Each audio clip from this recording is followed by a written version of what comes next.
from our faith life and vice versa. I do believe that who we are is not just one part of our identity in one place and another part in another place, but we bring the best of what we have to each arena that we're in. And so I believe that I'm a stronger C-level leader because I have a faith that teaches me how to interact with people and how to love people despite the way they treat me. And I think that I'm a stronger faith leader because on my jobs, I have gone through professional development where, we start on time, we end on time, that there is an agenda, that there is a call to action, that there is a survey, and that those same principles have enabled me to be a stronger pastor as I lead congregation in Bible study and workshops, and of course on Sunday. And so I'm here to say that when we say bring our full selves to work, your full self is not just your background in business or your background at church. Your full self is all of the identities that you wear.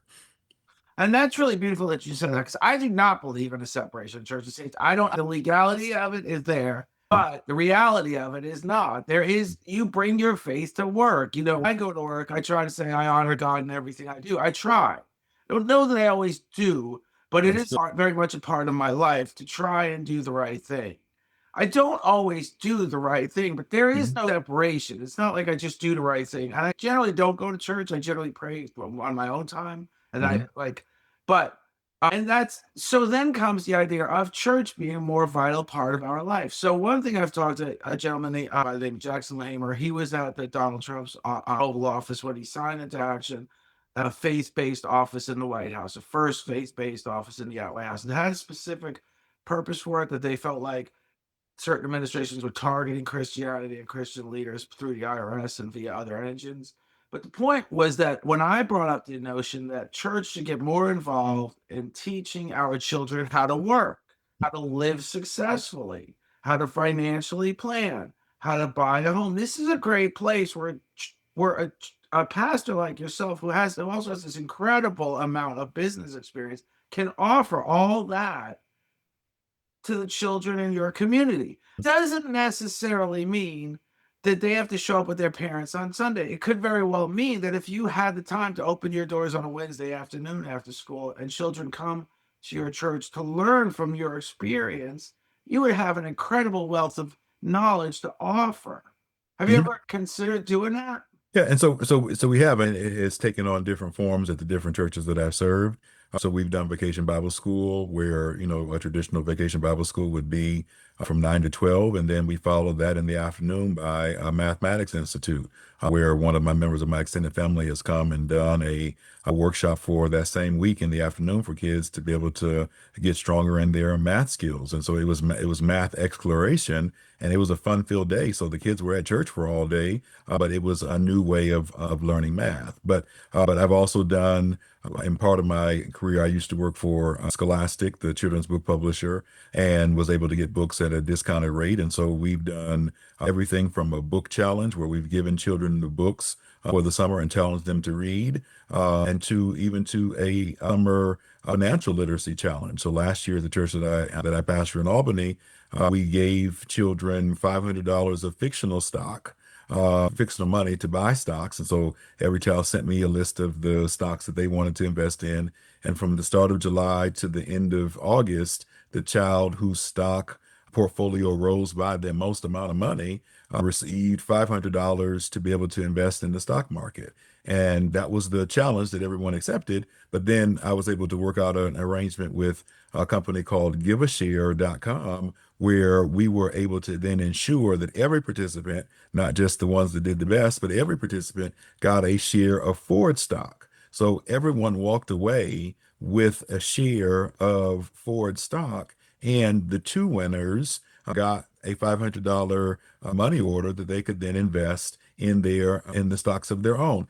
And so you might be saying, well, why does that matter? Well, it does two things. One, gives students something to do over the summer. And in communities of color, we can tie the achievement gap to summer learning loss, so the time that children are away from school. And then secondly, it provides children early on with an appreciation of what and why stocks matter. So I can remember when I first announced it in church, I had kids coming to me saying, well, why do I need to know what the stock market is? And why do I need to care about my retirement? And there's not an adult that I know that doesn't wish that they started investing earlier, or that they maxed out their 401ks at the time that they first had them versus later in life when it became more expensive to do so. And so if we can expose children to financial principles sooner rather than later, then we create an opportunity for children to know better and to do better later in life. And isn't that what we want to do? But like, that's my pastoral vision for what a church is to do, informed by my business acumen about what and how people grow and grow their wealth. And so those are, that to me is an example of how those two parts of my life intersect. But I would be derelict in my duty as a pastor if I did not create opportunities for our children to learn. And I would be derelict in my responsibility as a leader if I did not ensure that we are working to make sure that there are children in churches and in the community that are not just ready for jobs, but to one day be job creators themselves. And that's just incredible because that's everything I've been trying to say for years of podcasting. So I started in politics, and I'm just telling the story briefly. I coined the phrase, I don't raise money, I raise awareness. And the minute I would say that in any room full of potential voters or donors, they just thought I was an idiot. So, politics is all about money, but podcasting is all about raising awareness. So I found my way. But that what you just said, every child should know more. As a young person, I had a small cleaning business. I was stripping and waxing the floor Mm. of General Rental, and the gentleman paid me $500 cash that Sunday. He Well, said, "You should invest this in Home Depot stock." And I had no idea even how to buy Home Depot stock. So, I'm not going to tell this man who's basically a new customer, I don't know what you're talking about. But imagine if I had Pastor Kevin Taylor, if I had been to his class mm, and seminar, because it's still faith based. There's mm, no reason to believe talking finance is not faith based. mm, Success is a part of faith. It's a part of life. You want to achieve, you want to be able to provide your family. That's honoring God, what you mhm. do. Absolutely. So, and so, but I didn't have that knowledge. And I've always argued that point. And I even go one step further because what was so ironic about that particular story is Home Depot, 3 miles from his store, ultimately got in the equipment rental business Mm. and pummeled him. I just basically was in a year, he was out of business. Everybody just gravitated. They were in Home Depot. I said, wow, they're in the rental business. So big business is consuming a lot of what small business used to do very well, a lot of what small business owners used to do very well.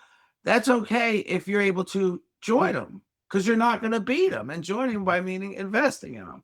And I love what you're saying, what you're doing, and how you've done it. And when I read this interview, I said, this could really be a connection of something I've been trying to talk about for years.